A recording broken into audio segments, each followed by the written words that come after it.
इस मूवी के स्टार्ट में हम देखते हैं कि एक फैमिली न्यू हाउस में शिफ्ट होती है। हस्बैंड वाइफ से पूछता है कि क्या तुम्हें घर पसंद आया है। वो एक बहुत हैप्पी फैमिली थी। उनके 2 बच्चे और एक कैट थी। कैट का नाम चर्च था और बच्चों का नाम गेज और एलन था। गेज सड़क पे जा रहा होता है कि एक बंदा आके उसे उठा लेता है। उस बंदे का नाम जड क्रैंडल था। वो उनको बताता है कि आप लोग ध्यान रखिएगा क्योंकि इस रोड से बहुत सारे ट्रक गुजर रहे होते हैं। फादर का नाम लुइस क्रीप था और मदर का नाम रेचल था। और हमें ये भी पता चलता है कि लुइस एक डॉक्टर था। डॉक्टर आगे जड को मिलने जाता है। रोड पे रात को भी ट्रक्स गुजर रहे थे। जड उसको बताता है कि इस रोड पे बहुत सारे पेट्स की डेथ हुई है। ये रोड एक सेमेटरी को जाती है, पेट सेमेटरी। वो कहता है कि अपने पेट का भी ख्याल रखिएगा क्योंकि ये बहुत डेंजरस रोड है। सुबह वो लोग उस पेट सेमेटरी को देखने जाते हैं। जड बताता है कि यहाँ बहुत सारे पेट्स की डेथ हुई थी। रेचल कहती है कि ये पेट सेमेटरी दुखी बच्चों ने बनाई है, लेकिन बच्चों को मौत के बारे में क्यों जानना चाहिए। जड एलन को बताता है कि मेरे डॉग की भी डेथ यहीं हुई थी और मैंने उसे यहीं दफनाया था। वो उसको कहता है ये स्केरी जगह नहीं है बल्कि इन एनिमल्स का घर है।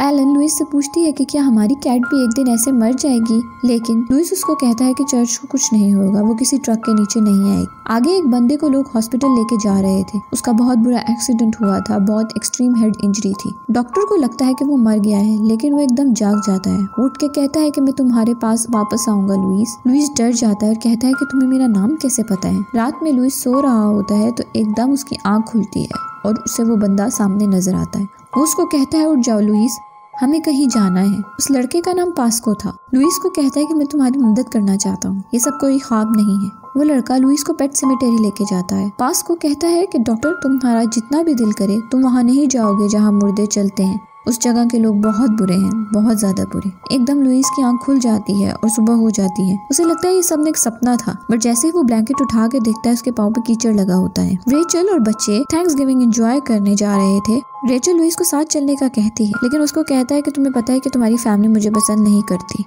जड लुइस को फोन करके कहता है कि मेरे घर के पास एक मरी हुई बिल्ली मिली है। वो जाके देखता है तो वो चर्च ही थी। जड बताता है कि ये बिल्ली एक्सीडेंट से नहीं मरी। वो लुइस से पूछता है कि तुम एलन को क्या बताओगे। लुइस कहता है कि कुछ दिन तक नहीं बताऊंगा, मगर फिर बताना ही पड़ेगा। जड कहता है कि मेरे पास इससे भी बेहतर आइडिया है। वो लुइस को पेट सेमेटरी लेके जाता है। जड उसको कहता है कि हम चर्च को झाड़ियों के ऊपर एक जगह है, वहाँ दफनाएंगे। वो जगह बहुत ऊपर थी और उसका पाथ भी काफी डेंजरस था। फाइनली वो उधर पहुंच जाते हैं। लुइस उससे पूछता है कि ये कौन सी जगह है और ये किसका कब्रिस्तान है और तुम मुझे यहाँ क्यों लाए हो। जड बताता है कि ये इंडियंस का कब्रिस्तान है, यहाँ हर किसी को अपना जानवर खुद दफन करना पड़ता है। वो दोबारा पूछता है कि मुझे यहाँ क्यों लाए हो। वो कहता है कि इसकी कुछ रीजंस हैं। लुइस काफी देर वहाँ जमीन खोदता है और फिर चर्च को दफन कर देता है। जड कहता है कि अपनी फैमिली को आज जो भी हमने किया है मत बताना। वो कहता है कि औरतों का दिल सख्त नहीं होता, मर्द का दिल ऐसे ही सख्त होता है जैसे वो कब्रिस्तान की जमीन थी। सुबह मॉर्निंग में लुइस को चर्च नजर आता है। वो उसको देख के बहुत ज्यादा परेशान हो जाता है और डर भी जाता है। वो जड को पूछता है कि ये कैसे हो गया है। उसको लगता है कि उसका दिमाग खराब होने लगा है। जड उसे बताता है कि मुझे इस जगह का मेरे एक दोस्त रैगमैन ने बताया था। जब मेरे पेट की डेथ हुई थी तो मुझे लगता था कि मैं मर जाऊंगा। रैगमैन ने मेरे लिए जो किया वही मैंने तुम्हारे लिए किया है। मेरा डॉग वापस तो आ गया था, लेकिन वो पहले जैसा नहीं था। मैंने तुम्हारे लिए ऐसे इसलिए किया है कि मुझे लगता है कि अभी तुम्हारी बेटी चर्च की डेथ के लिए रेडी नहीं है।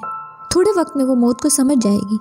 लुइस पूछता है कि वहाँ किसी इंसान को दफनाया गया है। जड कहता है बिल्कुल नहीं।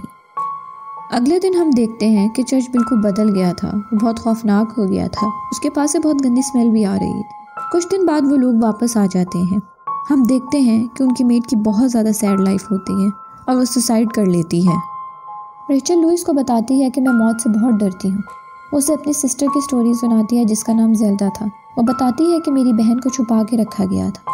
मेरी बहन की मौत उसी बेडरूम में हुई थी जहाँ उसको छुपा के रखा गया था। मुझे कभी कभी उसको खिलाना पड़ता था और हम सब उसकी मौत की दुआ करते थे क्योंकि वो एक शैतान जैसी दिखने लग गई थी। मुझे अभी भी यकीन नहीं होता कि ज़ेल्डा सच में मर गई है। जब वो मरी थी मेरे पेरेंट्स घर नहीं थे। उसका पूरा जिस्म अकड़ गया था और उसकी सांस रुक गई थी।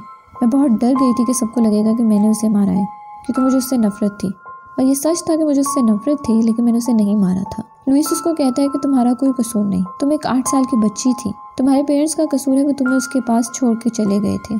यहाँ एक बहुत ट्रेजिक सीन होता है। तो सब लोग पार्क में बैठ के हंस रहे होते हैं और पिकनिक कर रहे थे। साथ में वो लोग काइट्स उड़ा रहे थे। रोड से एक ट्रक भी गुजरता है और सब लोग अपनी बातें कर रहे थे कि गेज से काइट होल्डर गिर जाता है। उन सबका ध्यान उससे हट जाता है और गेज रोड पे जा रहा होता है। अचानक से वो लोग उसे देखते हैं। रेचल चिल्ला के लुइस को बोलती है कि गेज को पकड़ो। वो काइट के पीछे रोड पे भागता है। लुइस उसके पीछे भागता है, लेकिन एक ट्रक आके गेज को हिट कर जाता है और वहीं उसकी डेथ हो जाती है। लुइस बहुत ज्यादा सदमे में चला जाता है।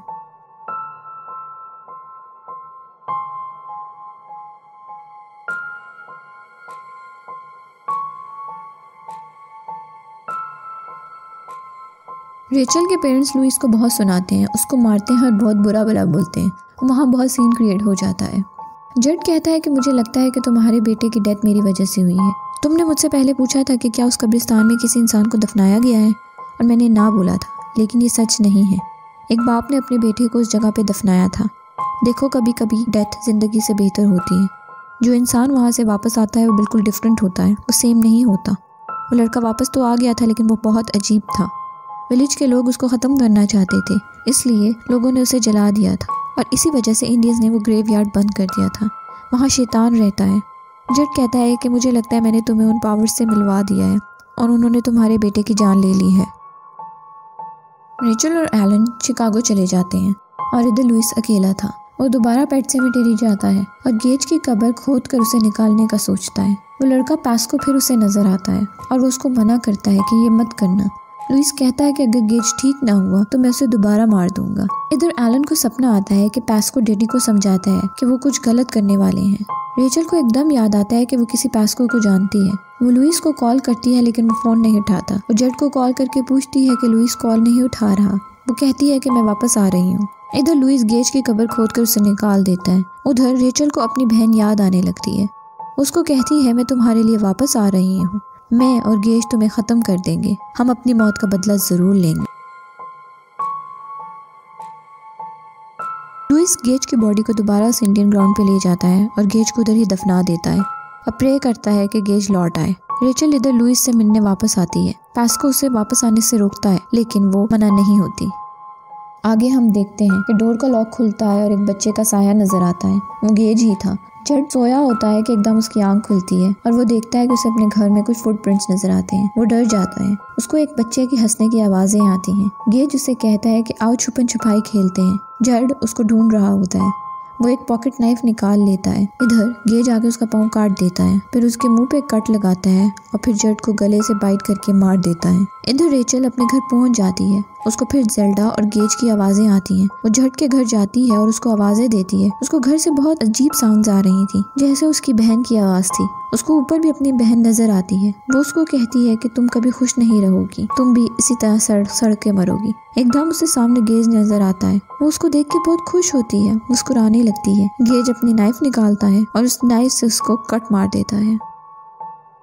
इधर लुइस उठ जाता है। उसको सामने बैग नजर आता है और साथ वो नाइफ बॉक्स भी नजर आता है, लेकिन उसमें नाइफ नहीं थी। गेज उसे कॉल करता है। वो उसको कहता है कि क्या आप मेरे साथ खेलेंगे, जैसे मैं मॉमी और जड के साथ खेला। लुइस चर्च को एक इंजेक्शन लगा देता है, जिससे उसकी डेथ हो जाती है।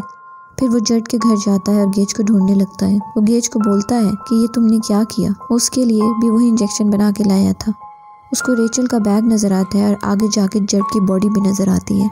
गेज के हंसने की आवाजें भी आ रही थी और एकदम से रेचल की लटकी हुई बॉडी नजर आती है। गेज उस पर जंप करता है और उसे मारने की कोशिश करता है। उसके पास नाइफ लेके आ रहा था कि लुइस उसे प्यार से बुलाता है। उसे वही इंजेक्शन लगा देता है और वो आहिस्ता आहिस्ता से मर जाता है। लुइस पूरे घर पे पेट्रोल छिड़कता है और आग लगा देता है, लेकिन वो उधर से रेचल की बॉडी को निकाल लेता है। आगे हम देखते हैं कि लुइस रेचल की बॉडी को उठा के दोबारा उसे ग्रेवयार्ड में लेके जा रहा था। पास्को दोबारा नजर आता है। उसको कहता है कि चीज़ों को और ख़राब मत करो, रुक जाओ, ये तुम क्या कर रहे हो। वो कहता है कि मैंने गेज के लिए बहुत वेट किया, लेकिन रेचल अभी अभी मरी है, वो ठीक हो जाएगी। वो जाके रेचल को दोबारा दफना देता है उसी ग्रेवयार्ड में। एक्चुअल में उसे इतना सदमा लगा था कि वो अपने सेंसेस में ही नहीं था। थोड़ी देर बाद हम देखते हैं कि रेचल वापस आ जाती है। उसे देख के बहुत ज़्यादा खुश होता है, लेकिन रेचल अपनी असल हालत में नहीं होती। वो एक अजीब सा मॉन्स्टर लग रही होती है। लुइस उसको देख के बहुत ज़्यादा खुश होता है और उसको गले लगा लेता है, बट रेचल टेबल से एक नाइफ उठाती है और लुइस को मार देती है और मूवी इधर ही ख़त्म हो जाती है।